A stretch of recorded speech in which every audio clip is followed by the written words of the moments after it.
Builders Against Destroyers.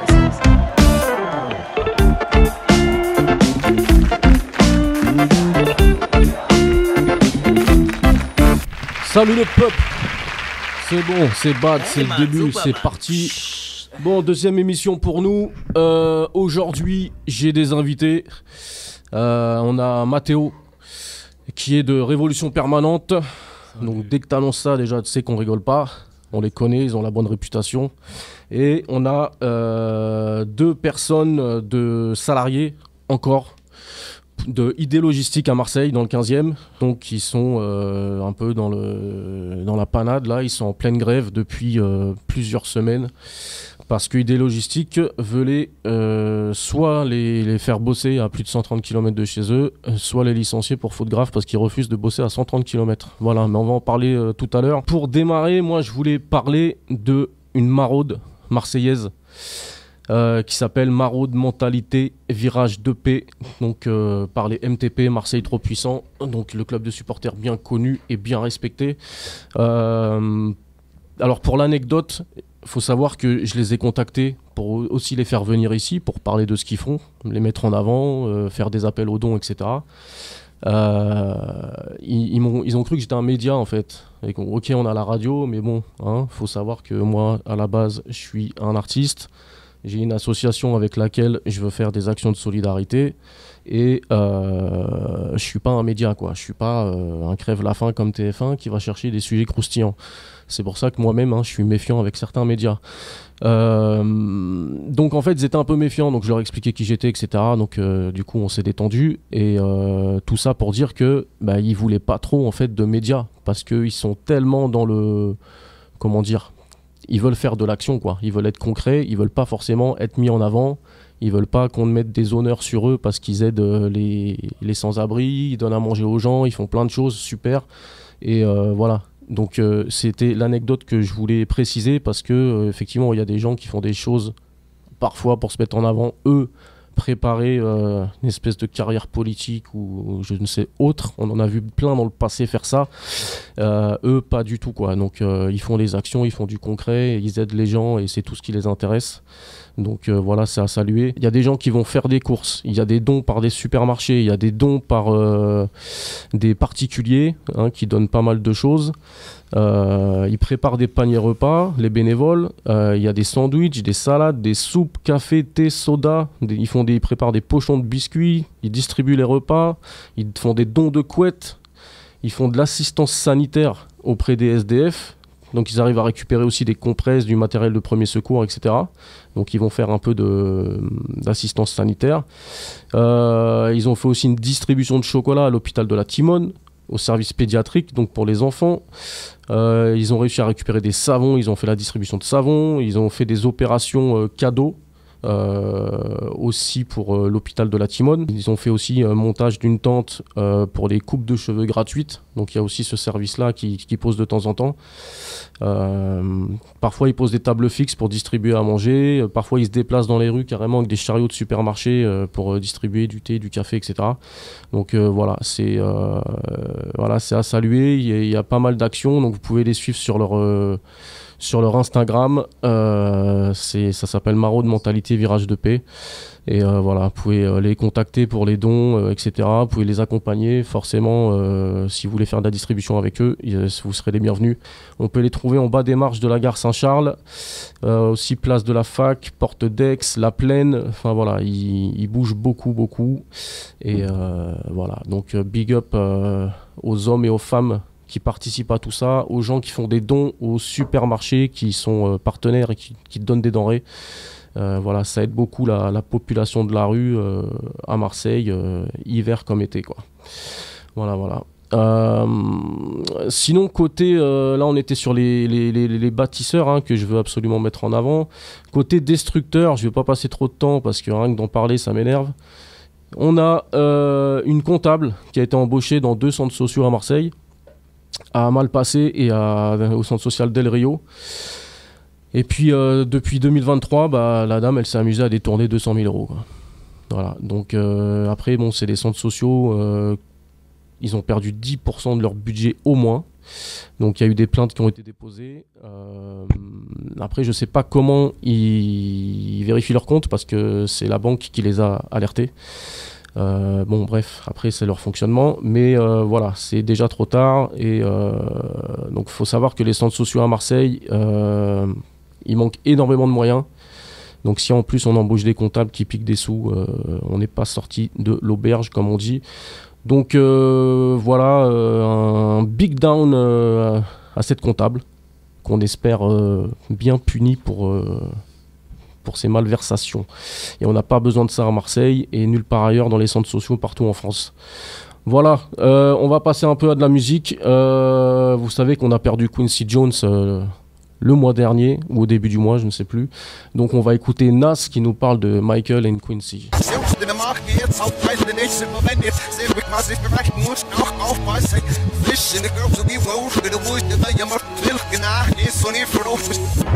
Donc salarié d'idées logistiques, on a Mohamed et Alex, et on a aussi Mathéo de Révolution Permanente, du coup qui soutient ce mouvement de grève et qui conseille, parce que vous en avez vu d'autres, malheureusement, si on peut dire. Donc le contexte, c'est que donc l'antenne Idée Logistique, donc faut savoir que c'est une grosse entreprise transport et logistique française qui a des bases un peu partout en France, qui a comme client qui avait Amazon. C'est bien ça, hein, sur le 15e. Et donc, Amazon, j'ai déjà entendu cette histoire qu'Amazon ne renouvelle pas sur un entrepôt logistique et que l'entrepôt logistique se retrouve un peu dans des problèmes. Donc là, c'est ça, Amazon n'a pas renouvelé son contrat. Idée Logistique, du coup, veut licencier ou envoyer les salariés beaucoup plus loin. Dites-moi, racontez pour que tout le monde comprenne l'origine jusqu'à aujourd'hui. Les premiers actes, les premières annonces, comment ça s'est passé ? En fait, de base, on a appris ça en fait avec les personnes d'entretien des machines à café. On a appris que leur contrat allait pas être renouvelé et donc il y a des rumeurs sur la fermeture du site qui ont commencé à se propager. Mais ça, c'était des mois en fait avant qu'on nous l'annonce officiellement, que la direction nous l'annonce officiellement, que le contrat avec Amazon était pas renouvelé et qu'on allait tous se faire licencier. Donc les différentes propositions, c'était soit aller à Bolène à 140 km ou alors se faire virer pour faute grave. D'accord. Plus Bolène, il n'y a même plus le soleil là-bas, hein ? Ouais, non, en plus de kilomètres. Carrément, c'est un petit village avec, malgré qu'il y ait beaucoup de chômage, il y a personne qui veut aller bosser dans cette station. Elle a très très mauvaise réputation. Ouais, mais c'est normal. Enfin, après, quand t'embauches quelqu'un, t'évites en général qu'il habite à plus de 30-40 km parce que c'est loin, t'as des bouchons, c'est des frais d'essence. Et vous êtes autour de chez vous, on vous dit de partir à 140 km. Quoi. C'est ça, on a calculé, c'est 944 € de frais de déplacement par mois et il n'y a aucune aide qui a été proposée par la direction. Du moins au début, et après le discours a quand même un peu changé suite au début de la grève. Donc la grève elle a commencé il y a 1 mois et 4 jours exactement, c'était le 15 octobre à 3h du matin. Et on pensait que ça allait avoir énormément d'impact parce que 90% des personnes qui comptaient virer pour faute grave étaient mobilisées. Et malheureusement, on s'est fait remplacer par des intérimaires et des personnes de Frontignan pour casser le mouvement de grève, ce qui est totalement illégal en fait. Ouais, c'est ce que j'allais dire, c'est illégal de remplacer par des intérimaires quand il y a un mouvement de grève, effectivement. Ouais. Donc ils ont aussi leur faute grave à eux du coup. Ah oui, carrément, et c'est même pas la seule, je pense qu'on aura l'occasion de le revenir. Et donc voilà, on s'est mobilisé. Au bout du 3e jour de grève, ils nous ont proposé 8 postes à Miramas, par rapport aux 40 personnes qui comptaient virer pour faute grave, toujours sans aucune aide. Nous, on voulait vraiment qu'ils enlèvent cette faute grave totalement injustifiée. Ensuite, donc on a fait plusieurs mobilisations devant le site. Donc il y a eu des journées de blocage aussi en collaboration avec la CGT. Et donc, il y a plusieurs journées où il n'y a aucun colis, parce que voilà, nous, on s'occupait de tous les colis, Amazon et Zara, surtout Marseille, Cassis, La Ciotat, même jusqu'à Allo et Plan de Cuc. Et voilà, donc il y a 2 jours où il n'y a notamment aucun colis qui est parti de cette station. Et il y a aussi une journée où on les a bien retardés. Et on avait du mal en fait à rentrer en contact avec notre CSE, donc très très peu d'informations pour cet organisme qui est censé protéger les salariés, puisqu'on est des centaines en fait donc dans notre filiale d'ID Logistique. Et donc on a même été manifesté jusque devant le CSE de ID Logistique. Et donc c'est suite à ça que les choses ont un peu bougé, mais pas assez. On a dû se mobiliser aussi, donc toujours avec Révolution Permanente qui sont là depuis le premier jour et qui nous aident depuis le début. Et on a donc pendant ces journées de blocage, notamment on était donc une cinquantaine de personnes devant ce site. Et on a aussi ramené une cinquantaine de personnes devant le siège social d'ID Logistique. Et c'est là qu'ils nous ont proposé 20 postes à Miramas, donc ce qui était un peu mieux, mais c'est toujours à 1 heure de route avec 400 € de frais de déplacement. Et toujours voilà, avec des aides, mais qui ne couvriraient pas ces 400 € de frais de déplacement et qui ne voulaient toujours pas enlever cette faute grave en fait. D'accord, ok. Donc pour qu'on comprenne bien, normalement, dans un cas comme ça, une entreprise, elle doit faire quoi? Un licenciement économique? Mais ils refusent de faire ça. C'est ça, donc à la grande habitude de ID Logistique, apparemment, il n'y a pas de PSE, donc de plan social à l'emploi. Et donc oui, ils auraient dû faire un licenciement économique, mais c'est totalement déguisé, et c'est pas du tout ce qui a été fait, quoi. Et apparemment, donc on n'est pas les premiers, c'est déjà arrivé sur un site de Nice. Là, ils sont en train de virer, je sais pas combien de personnes aussi sur le site de Metz, donc pour faute grave. Et en fait, donc c'est un peu pour se justifier des pertes de contrats et continuer de toucher des millions d'euros de subventions suite au plan d'investissement de compétences, quoi. D'accord. Mais voilà, on va vraiment parler de la partie destruction et plus parler de ce qu'on essaie de mettre en place pour la suite de la lutte, parce que c'est vrai qu'en ce moment, il y a des milliers de postes qui sont supprimés de partout et il faut pas se laisser faire, quoi. C'est clair. Du coup, Mohamed, tu peux nous dire un peu, toi, de ton côté, depuis le début de la grève, là, vous organisez comment? La grève, elle a été faite à la dernière minute, en fait. C'est le dernier jour, c'était un lundi. Il y a les collègues, ils n'étaient pas d'accord contre la faute grave, moi le premier. Du coup, on a dit qu'est-ce qu'on pourrait faire et tout. Et nos collègues, ils ont proposé de faire une grève. Du coup, nous, on a suivi, on a fait la grève.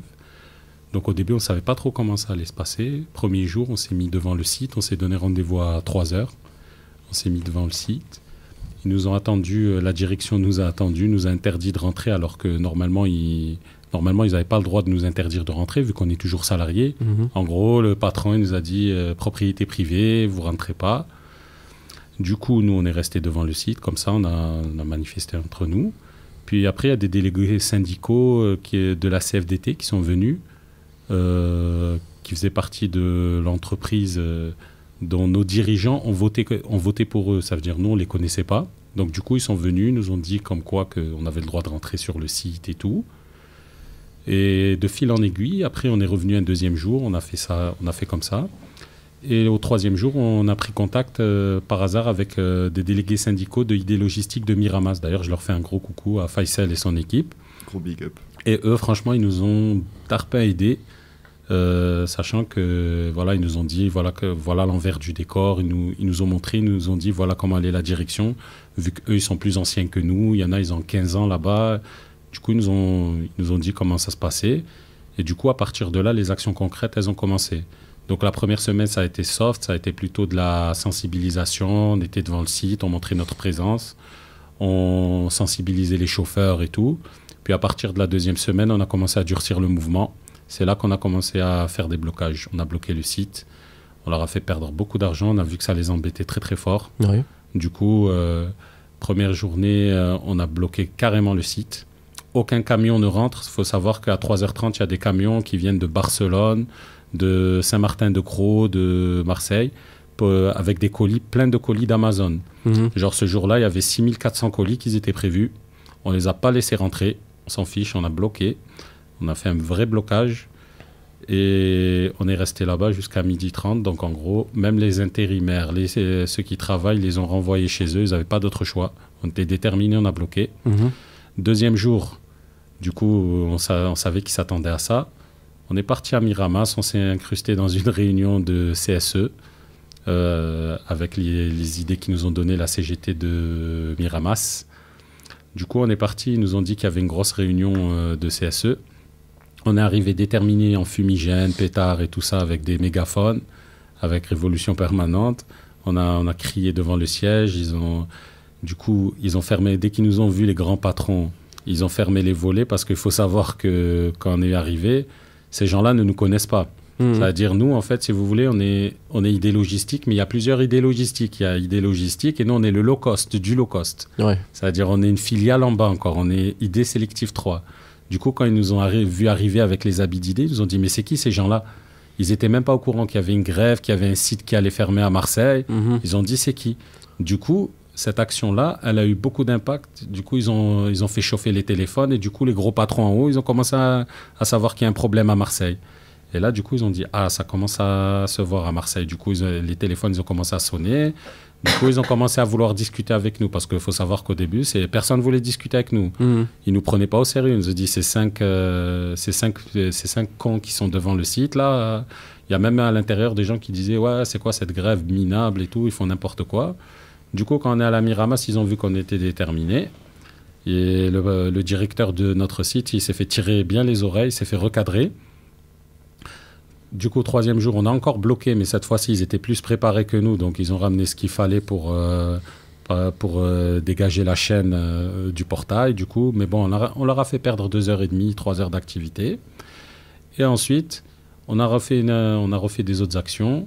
On est parti notamment au siège social à Orgon, qui est à peu près à 70 km de Marseille. Là-bas, il y a leur siège social. Du coup, on était pas mal. On a réussi à rassembler 60-70 personnes. Ouais. On est parti, on était déterminés. Comme on l'a annoncé, on a fait des annonces sur les réseaux sociaux et tout. Du coup, ils nous ont attendus avec les gendarmes et tout ça. Mais bon, nous, depuis notre début de grève, il faut savoir qu'on a fait les choses pacifiquement dans l'ordre. Il n'y a pas eu de casse, il n'y a pas eu de violence physique ou de violence verbale. Donc, du coup, on est arrivé. Là, quand ils nous ont vus, ils ont pris peur. Donc, du coup, ils nous ont reçus. Ils n'avaient pas d'autre choix que de nous recevoir. On a parlé pendant 1 heure. Il y a moi, Alex notamment, qui est rentré, et un collègue à nous, Miloud. On est rentré, on a discuté, ils nous ont reçus, les RH, une grosse RH aussi, une grosse tête de là-bas. Ils nous ont reçus, on a parlé. Après, ils nous ont dit qu'ils allaient réfléchir et qu'ils allaient revenir vers nous pour une proposition. Ce qu'ils ont fait, ils sont revenus.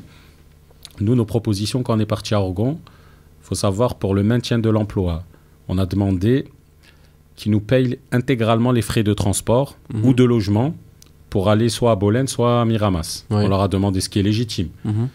Et du coup, eux, ils nous ont dit qu'ils allaient revenir vers nous. Et on a dit que si ça, c'est pas possible, on leur a laissé 3 choix. Soit le licenciement économique, ce qui, pour eux, c'était non catégorique, soit une rupture conventionnelle ou une transaction, une rupture transactionnelle. Ouais. Voilà, en 3e choix. Donc, du coup, eux, ils ont choisi, ils sont revenus vers nous. Ils nous ont dit qu'ils ne payaient pas les frais de transport, ils refusaient de payer les frais de transport. Par contre, ils nous ont dit comme quoi qu'il y avait des primes que nous, on n'avait pas dans l'autre site à Miramas qui pouvaient couvrir les frais de transport. Donc moi, qu'est-ce que j'ai fait? Je suis parti à Miramas, j'ai demandé des fiches de paye de préparateurs de commandes là-bas.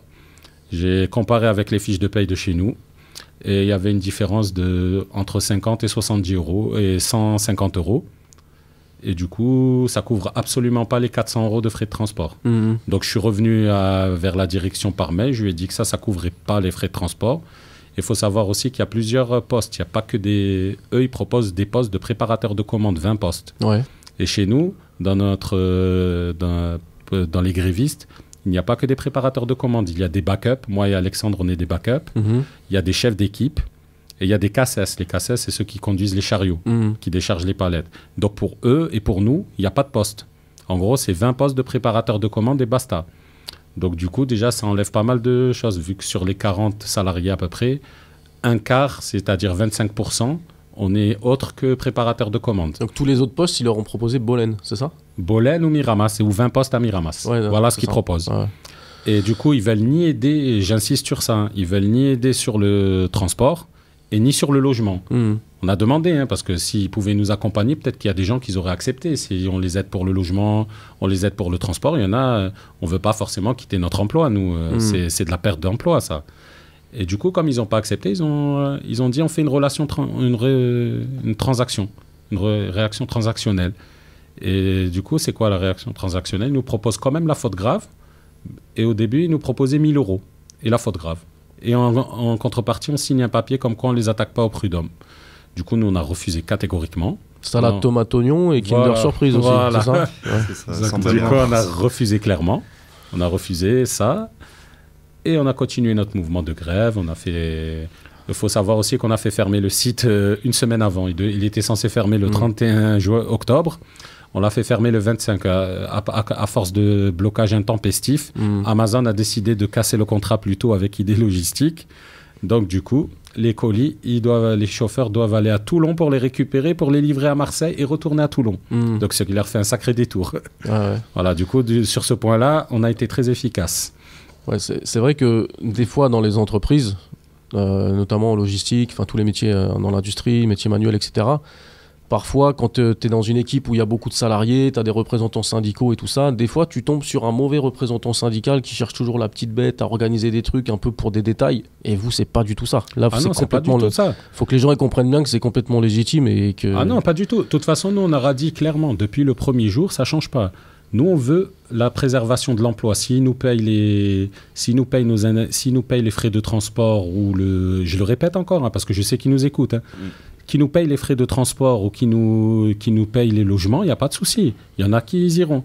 Par contre, on veut la dignité. C'est-à-dire la dignité, on ne veut pas de faute grave parce qu'on estime qu'on n'a pas fait quelque chose de répréhensible qui mérite une faute grave. Parce qu'une faute grave, c'est quoi? C'est quelqu'un qui vient au travail en état d'ébriété, quelqu'un qui est coupable de violence physique ou quelqu'un qui vole. C'est ça une faute grave, c'est pas autre chose. Et du coup, on a dit soit ils nous mettent une faute simple ou soit ils nous donnent nos indemnités. Et nos indemnités légales, c'est-à-dire on n'est pas là pour leur demander de l'argent ou leur soudoyer de l'argent. Il faut savoir ça, il faut que les gens y comprennent. On demande simplement nos congés, on demande nos heures, on demande les indemnités de préavis qui sont de 1 mois ou 2 mois selon l'ancienneté des gens, et on demande l'ancienneté, c'est tout. Ça, c'est les indemnités légales. Mais eux, dans leur vice de la faute grave, pourquoi ils tiennent tant à cette faute grave? C'est parce que quand ils mettent cette faute grave, ils ne nous payent pas les indemnités d'ancienneté et le préavis. Donc ça, c'est en dehors. C'est, en gros, si je peux chiffrer ça, c'est pour quelqu'un qui a plus de 2 ans d'ancienneté, ça représenterait 2 800 €, c'est-à-dire 2 SMIC. Et l'ancienneté, ça serait, selon ses années d'ancienneté, s'il a 2 ans ou 3 ans, ça serait entre 800 et 1 300 €, quoi. Donc en tout, il repartirait avec, grosso modo, 3 500, 4 000. Voilà. C'est ces indemnités légales. Donc en fait, moi, je vais juste expliquer aux gens c'est quoi une faute grave. Je suis pas salarié d'ID Logistique, donc je parle complètement librement, j'en ai rien à carrer. Une faute grave, c'est une direction incompétente qui perd un client, avec un service commercial complètement pourri qui n'est pas capable de trouver un nouveau client, et en plus qui se fout de la gueule de ses salariés. Ça, c'est des fautes graves. Tu vois ce que je veux dire? Et là, c'est vraiment abusé de dire aux gens de partir à 140 km comme si Mohamed, c'était que Mohamed. Mohamed, j'imagine que c'est une femme, des enfants. Et voilà, c'est pas que un salarié, c'est des familles complètes, quoi. C'est ça, mais officiellement, officieusement, c'est même pas la perte d'un contrat, en fait. Parce qu'on a eu des subventions publiques, donc c'est le plan d'investissement des compétences qui a été créé par Macron et Édouard Philippe en 2017. Donc sur le papier, c'est bien, ça peut aider, en fait, pour l'écologie et pour les formations. Or, là, en l'occurrence, les subventions, donc c'est des millions d'euros sur le dos des Français qui sont utilisés, donc donnés donc, à aider logistique ou Amazon. Donc là, niveau écologie, c'est pas très ouf, quoi. Et en plus, au niveau des formations, en fait, c'est même pas des formations, c'est du formatage pour des process Amazon. Donc en fait, ils nous rendent totalement dépendants. Et après, quand les sites y ferment, voilà, on a été formés sur des process Amazon et pas du tout sur d'autres choses. Donc ça remplit pas du tout les critères de base de ces subventions publiques. Et donc, en fait, ça leur permet de recruter des milliers de jeunes à moindre coût, de les épuiser, ensuite de les lâcher. Pardon. Et ensuite, ils mettent cette faute grave à tout le monde, donc comme ils l'ont fait sur d'autres sites. C'est pour ça qu'on en parle, c'est pour que ce genre de choses, ça n'arrive plus, pour se souder et se regrouper. Parce que en fait, voilà, ils virent tout le monde pour faute grave, pour justifier les pertes de contrats et pour pouvoir continuer de récupérer encore des millions d'euros. Petite pause musicale 5 minutes, après on reprend. L'artiste qui suit, c'est moi, Kidam. Ok, ça s'appelle 3 extraits, c'est sur la compilation La Ligue des MC Révolutionnaires que vous pouvez trouver, donc n'hésitez pas à chercher sur internet. Voilà, c'est parti, à tout de suite. Détruis les vitres, c'est tu apôtre, ton comico n'en est qu'un simulacre. L'égalité se cache hors de vos murs, mais ton humour hors de nos morts. Y'a plus de droits, y'a que des droits, non pas de vol, mais on te viole et on te cache, puis on te bâche. Ton avocat ne viendra pas comme une d'office, fils de carbu, comme à chaque fois. Bye. On est de retour. Alors, toujours lourd avec le la son même équipe. Kidam. Merci les gars. Lourd. Vous découvrez en même temps, c'est cool. Bah ouais, de ouf. Donc, ouais, on va passer la parole à Mathéo, donc Révolution Permanente, donc qui a soutenu, enfin qui soutient toujours. Merci à lui d'ailleurs, merci à Révolution Permanente. Bien sûr, normal. On ne pourra jamais les remercier autant que tout ce qu'ils font pour nous. C'est normal, on est ensemble, la famille. Comme quoi, des fois, on voit des trucs sur Instagram, les réseaux, tout ça, mais c'est pas que des réseaux, c'est le terrain aussi, quoi. Ah non, pas du tout. Franchement, ils étaient là avec nous au piquet de grève, je peux en témoigner. Franchement, ils se levaient avec nous à 3h du matin, ils ramenaient les croissants, ils ont ramené les tables et les chaises de Décathlon. Franchement, ils étaient vraiment au top avec nous. On leur doit pas mal d'heures de sommeil, ouais. Alors dis-nous, Mathéo, c'est quoi la suite? On en est où? Quelles sont les issues possibles? Non, mais déjà, moi, ce que je voulais souligner dans cette grève qui est importante quand même, c'est qu'en fait, comme l'ont dit les gars avant eux, et même l'avaient très bien compris, ils sont face à un système de contournement de PSE, de licenciement économique très très important, et que c'est un système nationalisé pour tout idée logistique, et c'est beaucoup ça qui fait peur actuellement à la direction, c'est beaucoup ça, c'est-à-dire qu'en fait les salariés, que ce soit par leur combativité, dans leur grève, en menant des actions, en commençant à entamer des actions juridiques, etc., ils sont en train de mettre le doigt dans un système nationalisé où en fait les salariés sont des salariés jetables. C'est-à-dire qu'on ouvre un entrepôt pour 3 ans, on les fait cravacher pendant 3 ans, dur, on fait un max de sous dessus. Moi je tiens à préciser, ID Logistique est une entreprise ultra bénéficiaire. C'est-à-dire que l'année dernière, elle a augmenté ses bénéfices de 36%. Je parle seulement des bénéfices. Hein. Mais même pendant le Covid, ça c'est des boîtes qui ont fonctionné à mort. Exactement. Et encore cette année, ils sont en train d'augmenter leur chiffre d'affaires. Eric Aymar, le patron d'ID Logistique, il est passé de 600 millions d'euros à 1,4 milliard de fortune personnelle. Donc on parle d'une entreprise, on parle pas de la petite entreprise du coin, on parle d'une grosse entreprise qui est sur plusieurs pays, plusieurs continents, et qui est extrêmement bénéficiaire et qui en fait a des méthodes de voyous, clairement, d'utiliser des salariés jetables en fait qui pourraient user leur sueur pendant 3 ans et en fait les jeter comme si, comme dirait Atoumani, un collègue d'idées logistiques, justement comme des mouchoirs qu'on jette vulgairement, quoi. Ouais. Et ça c'est une méthode qui en fait est en train de se généraliser de manière générale dans le monde du travail, où en fait les capitalistes, le grand patronat et même l'État est en train de progressivement faire payer, socialiser les pertes et faire payer en fait à la classe ouvrière, aux salariés, aux travailleurs et aux travailleuses leurs pertes, leur restructuration économique, leur concurrence entre entreprises, entre pays, etc.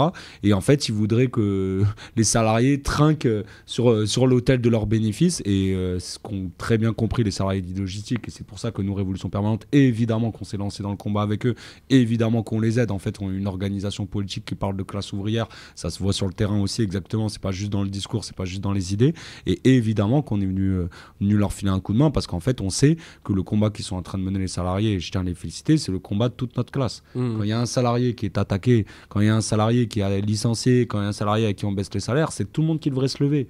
Malheureusement, aujourd'hui, on le voit, il y a peu de plans de bataille, alors qu'il y a 6 mois, on est en train de parler de comment est-ce qu'on allait faire retourner dans la tombe le Rassemblement National, comment est-ce qu'on allait mener la bagarre, comment est-ce que...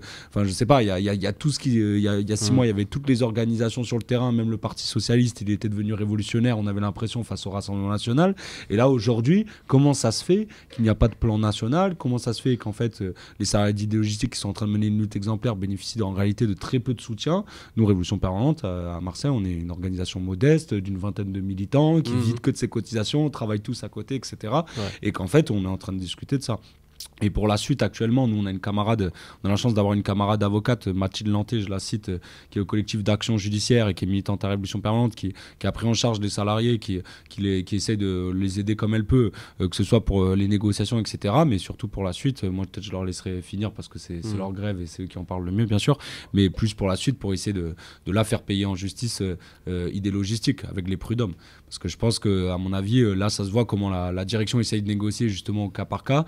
C'est qu'elle a vraiment peur que son système soit mis à nu, comme je disais, et qu'en fait, à un moment donné, il y a une jurisprudence qui dise, en fait, ça, la question des clauses de mobilité pour licencier tout le monde pour faute grave, ça ne marchera plus. Vous ne pourrez plus faire comme ça. Et à mon avis, là, les salariés, comme disait Mohamed tout à l'heure, c'est pas une question d'argent, c'est une question de dignité. Nous, on va aller se bagarrer, que ce soit pour la faute grave, pour que tout ce qui nous arrive aujourd'hui, ça n'arrive à plus personne. Et en ça, par exemple, leur lutte, elle est vraiment exemplaire. Mais du coup, les salariés, ils ont 3 ans d'ancienneté max ou il y en a qui ont plus d'ancienneté? Non, c'est 3 ans maximum. Parce que le site, il est jeune, il a que 3 ans. Mais voilà, donc c'est peu. Même si tu fais des ruptures conventionnelles, ça coûte pas un bras non plus à. Ça leur coûte 1 300 € d'ancienneté. Ils ont payé plus en huissier, c'est sûr, que de toutes les Justement, j'ai posé la question. C'est ça qui est fou. S'il y avait que des gars qui ont 30 ans d'ancienneté, les ruptures conventionnelles, ça peut coûter cher. Mais là, c'est pas le cas. Non, c'est vraiment. Tout à l'heure, je l'ai interpellé ma direction. Je leur ai dit que ce que vous avez payé en huissier, vous aurez pu payer à tout le monde ses indemnités. Voilà. Et il m'a répondu oui. Voilà. Ok, bon, on a des cadors. Hein. Non, mais c'est vraiment idéologique. C'est pas une question d'argent, y compris pour idée logistique. C'est une question idéologique, politique, d'organisation du monde du travail, etc. Donc eux, ils veulent ne pas céder. Ils sont prêts à doubler les transactions, rajouter de l'argent, etc. Mais ils gardent toujours la faute grave parce qu'ils savent très bien que le site d'à côté, le site de Nice, le site de Metz, ils vont faire pareil tôt ou tard parce qu'en fait, ils ouvrent des entrepôts, ils les referment, etc. Donc c'est pour ça d'ailleurs qu'ils nous prennent c'est pour ça qu'ils nous prennent en individuel pour essayer de nous diviser. Voilà. Ouais, je vois, ils font ça pour éviter la contagion sur les autres sites qui vont subir la même chose. Okay. Non, mais même pour nous diviser entre nous, comme ça, ils espèrent qu'il y en ait qui acceptent entre nous et que comme ça on soit divisé, alors que nous, on n'a jamais forcé personne, je le précise. Celui qui veut sortir de la grève, celui qui veut accepter leur transaction, il est libre. Chacun est libre. Hein. On force personne, nous. Ouais, on invite du coup les autres médias à parler de vous parce que, comme tu as dit, vous êtes resté pacifique. C'est peut-être pour ça qu'on n'en parle pas assez. Après, je vous invite pas non plus à brûler. Hein, mais, non, mais c'est malheureux, tu vois. Ouais. Dès que tu casses ou que tu vas faire une séquestration d'un patron, là, ça fait la une des journaux. Quand tu es pacifique et que tu es dans le dialogue, bah, voilà. Après, on peut pas faire n'importe quoi non plus. C'est sûr.